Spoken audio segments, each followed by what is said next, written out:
بالله من الشيطان اللعين الرجيم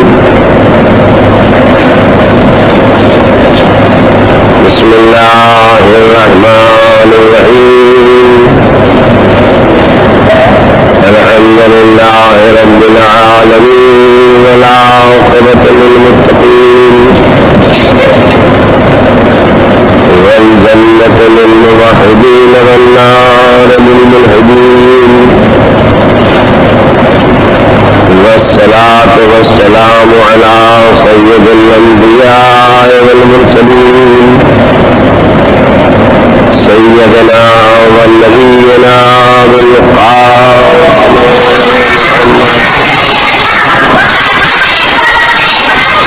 وآله الطيبين الطاهرين المعصومين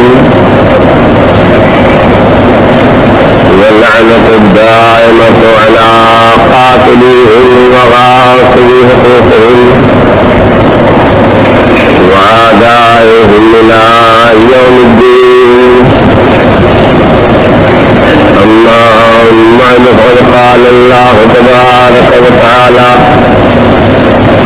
وهو أصدق القائلين بسم الله الرحمن الرحيم وما أرسلناك إلا رحمة للعالمين صلوات محمد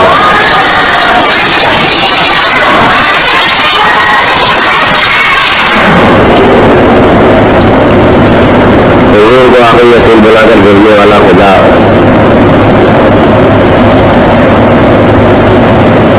یہ اعلان کرتا ہے کہ نبی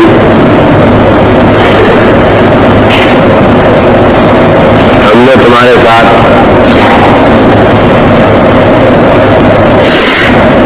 رحمتوں کا وہ ذخیرہ کیا ہے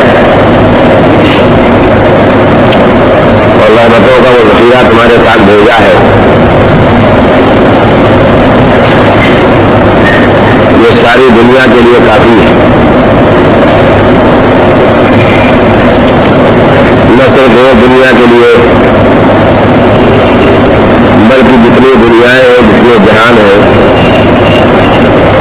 سب کے لیے کافی ہے نبی جو رحمتیں لے کر کے آئے تھے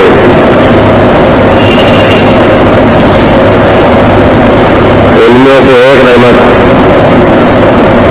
امام حسن علیہ السلام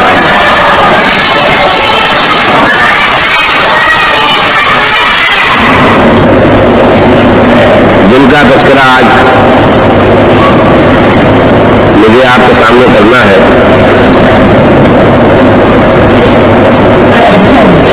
سن 4 ہجری کو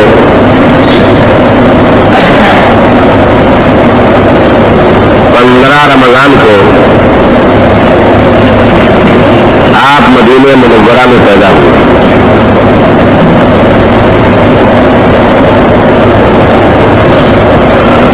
سینتالیس سال کی تقریباً آپ نے عمر پائی 28 رجب سن 50 ہجری کو آپ نے دنیا کو انتقال کیا اور شہادت پائی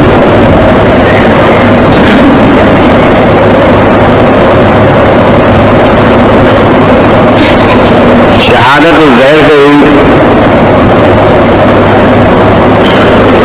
جو یزید کے باپ نے بھیجا تھا آپ کی ایک بیوی تھی جس کا نام زیادہ جو اشعث کی بیٹی تھی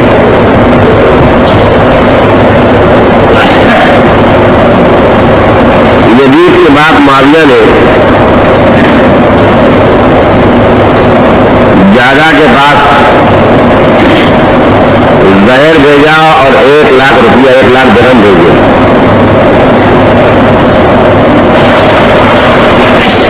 اور کہا کہ تم امام حسن کو زہر دے دو اس کے بعد ہم تمہاری شادی یزید کے ساتھ کر دیں گے دادا نے زہر دے دیا، بعد میں یزید سے شادی کرنے سے اس کے باپ نے یہ کہہ کے انکار کر دیا کہ جب تم رسول کے فضل سے کام نہیں آئی تو اسے تم نے وفا نہیں برتی تو تم میرے بیٹے کے لیے وفادار کہاں رہو گے۔ 40 دن تک امام حسن علیہ السلام بیمار رہے۔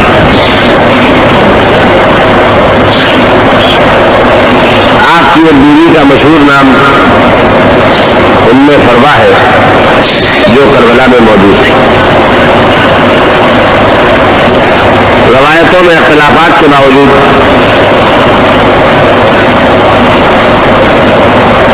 کربلا میں آپ کے 5 بیٹے پائے جاتے ہیں۔ جناب قاسم کو سب جانتے ہیں، لیکن وہ عبداللہ جو خیمے سے اس وقت دوڑتے ہوئے آئے تھے جب ایک شخص امام حسین علیہ السلام کے کاندھے پر تلوار مارنا چاہتا تھا اور دوڑتے ہوئے یہ کہتے ہوئے آئے تھے کہ کیا تم میرے پتا پر تلوار مار دو گے، اور آ کے اپنے دونوں ہاتھ پھیلا دیے۔ ظالم نے جو تلوار ماری اس کے ہاتھ کٹ گئے، لٹک گئے اور آپ امام کی گود میں لیٹ گئے۔ ایک شخص نے تیر مارا جس سے آپ شہید ہوئے، تو ایک جناب قاسم دوسرے عبداللہ، 2 نام اور ملتے ہیں، ایک کا نام احمد اور ایک کا نام ابو بکر، کہ یہ دونوں بھی امام حسن علیہ السلام کے فرزند تھے جو کربلا میں شہید ہوئے۔ آپ کے 5ویں بیٹے جن کا نام حسن ہے اور لقب کے ساتھ حسن مسنہ کہے جاتے ہیں۔ مسنہ کا مطلب ہوتا ہے دوسرا، جیسے آپ رسید لکھتے ہو تو رسید کے نیچے جو دوسرا کاغذ لگا ہوتا ہے جس سے اتر آتا ہے اس کو رسید کا مسنہ کہا جاتا ہے۔ تو چونکہ باپ کا نام بھی حسن ہے اور بیٹے کا نام بھی حسن ہے، تو باپ امام حسن ہے اور بیٹے حسن مسنہ ہے، یعنی دوسرے حسن۔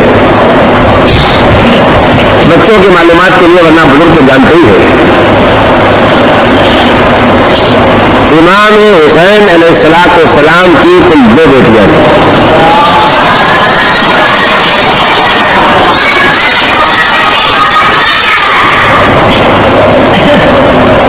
اور دونوں بیٹیوں کا نام آپ نے فاطمہ رکھا تھا۔ عربی میں کبرا اور صغرا کہتے ہیں چھوٹی اور بڑی کو۔ کبرا بڑی کو، صغرا چھوٹی۔ تو چونکہ امام حسین علیہ السلام کی 2 بیٹیاں تھیں اور دونوں کا نام فاطمہ تھا،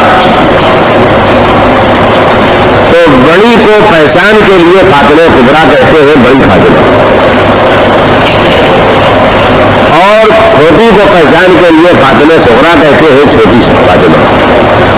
ورنہ صغرا کبرا نام نہیں ہے، جیسے اصغر اور اکبر بھی نام نہیں ہے۔ امام نے اپنے تینوں بیٹوں کا نام علی رکھا تھا۔ کربلا میں 2 شہید ہوئے، تو جو چھوٹے ہیں ان کے نام کے ساتھ علی اصغر لگا رہتا ہے، یعنی چھوٹے علی، اور جو بڑے ہیں ان کے نام کے ساتھ اکبر لگا رہتا ہے، علی اکبر، ورنہ اصل نام علی۔ چھوٹی بیٹی جو فاطمہ صغرا کہلاتی ہے یہی جناب سکینہ ہے، اور بڑی بیٹی جو فاطمہ کبرا کہلاتی ہے یہ وہ بیٹی ہے جو امام کے ساتھ نہیں آئی تھی اور کربلا آنے کے بجائے مدینے میں رک گئی تھی۔ جن کے لیے آپ وہ سنتے ہیں کہ بیمار بیٹی کو امام چھوڑ کے کربلا میں آئے تھے. تو امام حسین علیہ السلام کی بڑی بیٹی فاطمہ کبریٰ ان کی شادی ہوئی تھی حسن مثنیٰ سے. یعنی امام حسن کے بیٹے حسن مثنیٰ اور امام حسین کی بیٹی فاطمہ دونوں کی شادی ہوئی. تو میں نے ابھی آپ کو بتایا کہ کربلا میں امام حسن کے 4 بیٹے گنا چکا ہوں: قاسم، عبداللہ، احمد، ابو بکر. 5ویں بیٹے جناب حسن مثنیٰ بھی کربلا میں موجود تھے. یعنی یہ امام حسین کے بھتیجے بھی تھے اور داماد بھی تھے.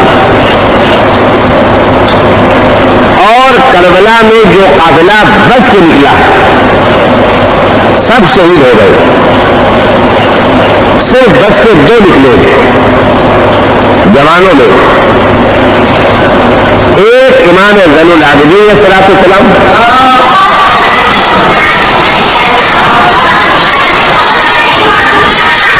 اور ایک جناب حسن مثنیٰ. امام تو لڑ ہی نہیں سکے، بیمار تھے. اور جب لڑنے کے لیے آنا، مدد کے لیے آنا بھی چاہا، امام حسین علیہ السلام نے کہا کہ میری بہن زینب میرے لال کو روک لو میدان میں آنے سے. جناب حسن مثنیٰ لڑے اور اتنا لڑے کہ زخمی ہو کے گر گئے.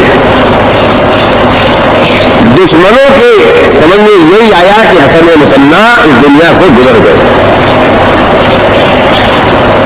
لاشوں کے ڈھیر کے مجموعے میں جناب حسن مثنیٰ پڑے گئے. بعض معلومات یہ آپ زندہ ہیں. یہ پروردگار عالم کی نصیحت اور منشا تھا کہ وہ نسل امام حسن کو بھی باقی رکھنا چاہتا تھا. لہٰذا آپ کوفے لائے گئے اور آپ کا علاج ہوا اور اچھے ہو گئے. اور آج یاد رکھنے کے قابل جو بات ہے وہ یہ ہے کہ آج جتنی بھی اولاد امام حسین علیہ السلام پائی جاتی ہے، یعنی یہ سمجھ لیے کہ جتنے بھی دنیا میں سادات اولاد علی اور فاطمہ میں پائے جاتے ہیں وہ یا تو امام زین العابدین علیہ السلام کی اولاد میں. اس لیے کہ حضرت علی کے 2 بیٹے امام حسن اور امام حسین جناب فاطمہ سے. امام حسن کی اولاد میں صرف حسن مثنیٰ زندہ رہے، ان کی اولاد ہے آج دنیا. اور امام حسین کی اولاد میں صرف امام زین علیہ السلام باقی رہے، ان کی اولاد. تو یہ میں نے آپ کے سامنے مختصر ترین حالات کا تذکرہ کیا. صلوات بھیجے محمد علیہ وسلم.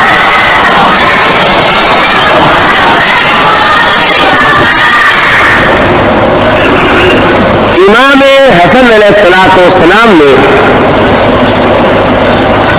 اپنی زندگی کا پہلا دور تب طے کیا جب حضور سرور کائنات جناب محمد مصطفیٰ صلی اللہ علیہ وسلم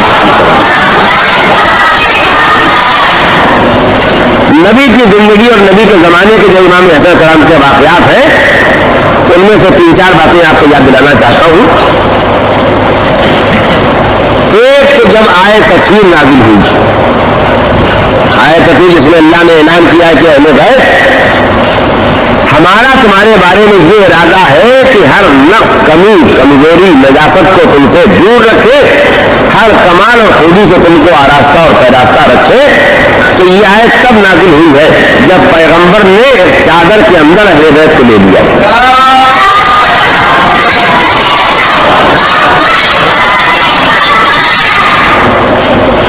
تو جب آئے تکفیر نازل ہوئی چادر کے اندر جبریل یہاں کے آئے تکفیر سنائی تو اس مجمع میں جہاں حضور تھے، مولا تھے، جناب معصومہ تھی، وہاں امام حسن بھی تھے اور امام حسین. دوسرا موقع جو یاد دلانے کے قابل ہے وہ یہ کہ جب پیغمبر سے مباہلہ ہوا ہے عیسائیوں کے نجران کے عیسائیوں سے، اور جب یہ بحث نہیں طے ہوئی، آپ واقعہ سنتے رہتے ہیں، تفصیل سنانے کی ضرورت نہیں ہوگی صرف بچوں کے لیے، کہ عیسائی یہ کہتے تھے کہ جناب عیسیٰ اللہ کے بیٹے ہیں اور حضور یہ کہتے تھے کہ نہیں بندے. دلیلیں ہوتی رہی اور بحثیں ہوتی رہی. عیسائیوں کے پاس بیٹے کی ایک دلیل ہے کہ ہر بیٹے کا ایک باپ ہونا چاہیے. عیسیٰ کو کوئی باپ نہیں لیا گا, اللہ باپ, بغیر باپ کے پیدا ہو کیسے سکتے ہیں, لہذا باپ ضروری ہے, اللہ باپ ہے. تو اللہ نے نمونہ دیا کہ آدم تو بغیر ماں باپ کے پیدا ہو سکتے ہیں, تو عیسیٰ بغیر باپ کے بھی پیدا ہو سکتے ہیں, مگر نہ ماننے والے کو کوئی منوا نہیں سکتا. واقع موالا اس بات کی گواہی دیتا ہے کہ نہ ماننے والے کو کوئی منوا نہیں سکتا ہے, اور جو نہ ماننے کی نیت کر لیتا ہے وہ پہچان لیتا ہے کہ سچا مذہب کیا ہے, جھوٹا مذہب کیا ہے, اور پھر جھوٹے مذہب پر باقی رہتا ہے اور سچے مذہب پر لیا. تو اس بحث کی 3 دن کی گفتگو کے بعد حضور پر آئے مباحلہ نازل ہوئی کہ نبی آپ ان سے یہ کہے کہ دلیلوں کے آنے کے باوجود, علم کے آنے کے باوجود تم اگر بحث اب بھی کرتے ہو اور حق اور باطل طے بھی ہوتا ہے, تو ہم اپنی جانوں کو, بچوں کو اور اپنی عورتوں کو لے کے آتے ہیں, تم بھی لے کر کے آؤ اور ایک دوسرے کے سامنے بیٹھے اور یہ بیٹھ کے مباحلہ کریں. یعنی یہ کہے پالنے والے, ہم ایک دوسرے پر لعنت بھیجتے ہیں, جس کا مذہب صحیح ہو وہ اس میدان سے زندہ نکلے, جس کا مذہب غلط ہو وہ اس میدان میں ہلاک اور تباہ اور برباد ہو جائے, اس کو مباحلہ کہتے ہیں. تو جب حضور سرور کائنات مباحلے میں اسلام کی سچائی کو ثابت کرنے کے لیے, اللہ کی توحید کو ثابت کرنے کے لیے, اپنی نبوت کو ثابت کرنے کے لیے, اسلام کی ساری سچائیوں کو ثابت کرنے کی تشریف لا رہے تھے, تو خود بھی تھے, جناب معصومہ بھی تھی, امام حسن بھی تھے, امام حسین بھی تھے, اور مولا کائنات بھی.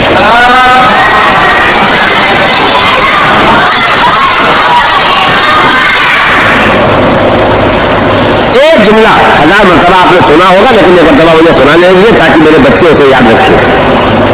مباحلے کے میدان میں آنے کے بعد عیسائیوں نے کہا کہ ہم ان سے مباحلہ نہیں کریں گے, اس لیے کہ جو ان کے سردار تھے, جو علماء تھے, وہ ٹیلے پر چڑھے اور چڑھ کر انہوں نے کہا کہ نبی کے ساتھ آئے کون کون ہیں.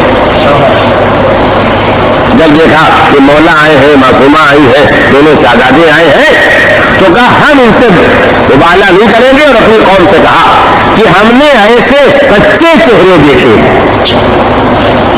ہم نے ایسے سچے چہرے دیکھے ہیں کہ اگر یہ نہ چلنے والے پہاڑ سے کہہ دے چلنے کے لیے تو وہ چلنے لگے گا, یعنی جو کام نہیں ہونے والا ہے اس کے لیے بھی کہہ دے تو وہ کام ہونے لگے گا. لہٰذا اگر ان سے مباحلہ کرو گے تو تباہ و برباد ہو جائے گا.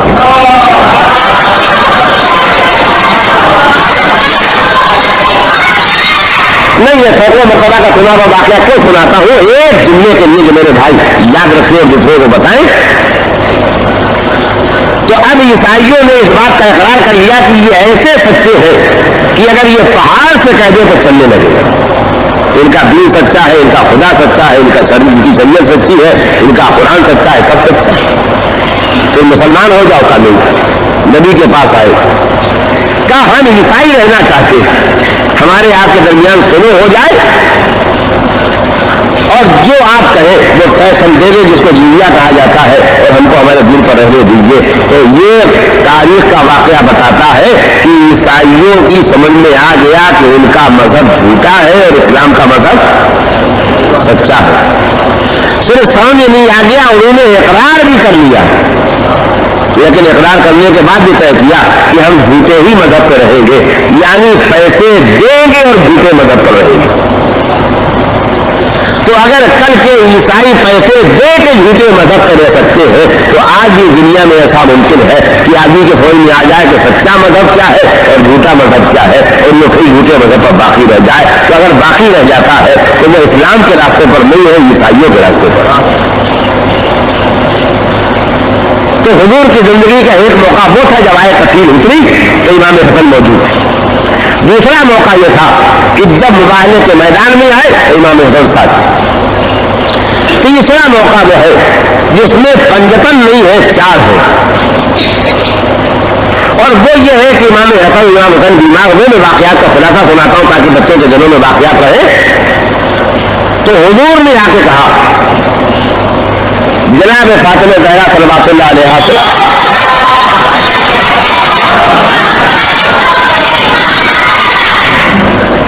کہ تم بچوں کی صحت کے لیے نظر مان لو, نظر